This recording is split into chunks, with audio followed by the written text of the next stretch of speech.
Wow! నేను చిట్టిని. అక్క ఈరోజు ఏంటిది? కర్రీనా లేదా ఫ్రైయా? నాకైతే అర్థం కావట్లేదక్కో, నువ్వే చెప్పాలి మరి. Hello guys, good morning.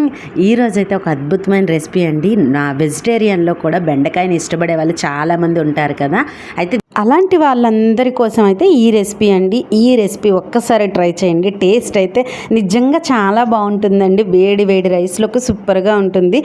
కానీ ఇది చూసే వాళ్ళకైతే ఇది ఫ్రైయా కర్రీ అన్నది మీరే చెప్పాలి, కామెంట్ చేయండి. ఎందుకు అంటే కనుక నేను ఆ స్టైల్లో చేశాను. ఒక్కసారి నా స్టైల్లో ఇలా మీరు ట్రై చేసి చూడండి. ఇలా ట్రై చేసిన తర్వాత టేస్ట్ వైజ్గా అయితే నేను చెప్పాల్సిన అవసరమే లేదండి, అంత సూపర్గా ఉంటుంది. మరి ఈ రెసిపీ మీకు ఫుల్గా కావాలి అనుకుంటే కనుక మన ఛానల్లో అయితే అప్లోడ్ చేశాను. అలాగే దీని లింక్ కూడా నేను కామెంట్ బాక్స్లో పిన్ చేస్తాను. అలాగే చిన్న వీడియో కింద కూడా నేను యాడ్ చేస్తాను. మీకు ఎవరైనా ఇంట్రెస్ట్ ఉంటే చూడండి.